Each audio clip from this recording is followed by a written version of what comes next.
हिंदुस्तान में कुदरत के कहर की भी अजीब दास्तान है। देश के किसी कोने में बाढ़ की वजह से जीना मुहाल हो जाता है तो कहीं लोग बूंद बूंद पानी के लिए तरसते रहते हैं, तड़पते रहते हैं। ये कहानी हर साल की है। बाढ़ के बाद आपको बताते हैं सूखा देश के लिए कितना बड़ा संकट बन चुका है। सूखे पर संयुक्त राष्ट्र की ताज़ा रिपोर्ट सामने आई है जिसके मुताबिक 130 देशों को सूखे से ज़्यादा जोखिम का सामना करना पड़ सकता है। भारत समेत 23 देश जनसंख्या वृद्धि के कारण प्रभावित होंगे। दुनिया में 1998 से 2017 के बीच सूखे के कारण 124 अरब डॉलर का नुकसान हुआ है। सूखे की वजह से 1.5 अरब लोग प्रभावित हुए हैं। दक्षिण यूरोप में जलवायु परिवर्तन की वजह से संकट हुआ है और पश्चिमी अफ्रीका में जलवायु परिवर्तन की वजह से भी सूखा स्थिति देखने को मिली है। अगली महामारी बनने की कगार पर पहुंच चुका है सूखा, और क्या हालात हैं इस रिपोर्ट के जरिए समझते हैं।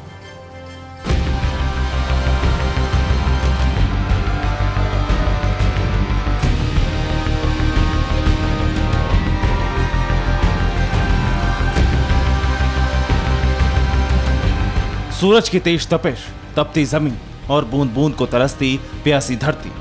बाढ़ से हर साल बेहाल रहने वाले हिंदुस्तान पर सूखे का संकट और भी विकराल है। सूखे का संकट अब सिर्फ रेगिस्तान तक ही सीमित नहीं है। राजधानी दिल्ली में भी पानी को लेकर भारी मारामारी है। ग्राउंड वाटर लेवल लगातार नीचे जा रहा है। घरों तक पानी का पर्याप्त पानी भी नहीं मिल रहा है। आलम यह है कि कई इलाकों में बूंद बूंद पानी के लिए लोगों को कभी घंटों कतारों में इंतजार करना पड़ता है तो कभी लंबी दूरी तय करनी पड़ती है।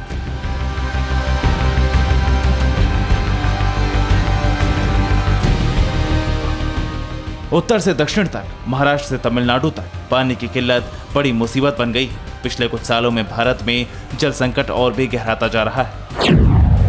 देश में 40% से ज्यादा इलाकों में सूखे का संकट है। साल 2018 में नीति आयोग की एक स्टडी के मुताबिक 122 देशों में जल संकट की सूची में भारत 120वें स्थान पर है। दुनिया के 400 देशों में से टॉप 20 में भारत के 4 शहर हैं। चेन्नई पहले नंबर पर है, कोलकाता दूसरे नंबर पर है, मुंबई 11वें नंबर पर, जबकि दिल्ली 15वें नंबर पर है। संयुक्त जल प्रबंधन सूचकांक के अनुसार 21 शहरों पर जीरो ग्राउंड वाटर लेवल पहुंचने का खतरा है। इनमें बेंगलुरु, चेन्नई, दिल्ली और हैदराबाद भी शामिल है। यानी इन शहरों के पास पीने का पानी भी नहीं होगा। इस वजह से 10 करोड़ लोगों की जिंदगी प्रभावित होने की आशंका है। सवाल है, जिस देश में हर साल बाढ़ आती है, हर साल ज्यादा पानी होने की वजह से जान जाती है, वहां सूखे का संकट क्यों है? क्यों सरकार नदियों के पानी का सही इस्तेमाल नहीं कर पाती है? नदियों को जोड़ने की सालों पुरानी योजना क्यों अटकी हुई है?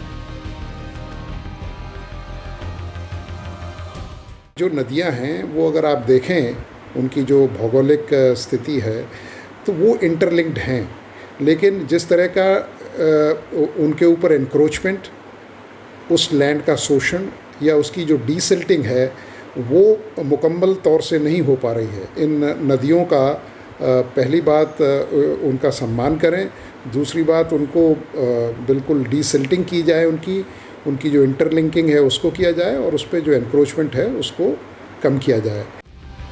सरकारी नजरअंदाजी के साथ साथ जनसंख्या विस्फोट भी सूखे के संकट को और गंभीर बना रहा है। बढ़ती जनसंख्या की वजह से भारत में ग्राउंड वाटर के इस्तेमाल में लगातार बेतहाशा इजाफा हो रहा है।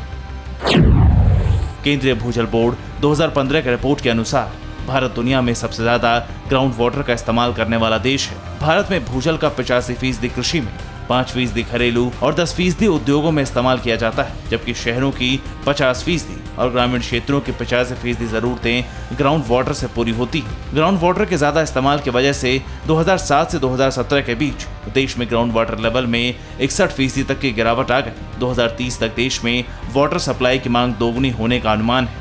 मगर देश में बाढ़ और सूखे से भी बड़ा संकट है सरकारी निकम्मापन, जिसकी वजह से ना तो सैलाब का सितम घट रहा है और ना ही पानी की किल्लत दूर हो रही है।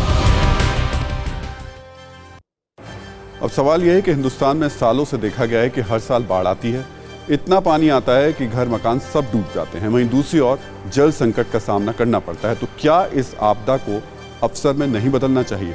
नदियों के पानी का सही इस्तेमाल सूखाग्रस्त इलाकों में नहीं कराया जाना चाहिए? लेकिन इस सवाल का जवाब सत्ता में बैठे लोगों के पास है और इसका जवाब पिछले कई सालों से मिल नहीं पा रहा है। फिक्र आपकी, सोमवार से शुक्रवार रात 9 बजे सिर्फ TV9 भारतवर्ष पर।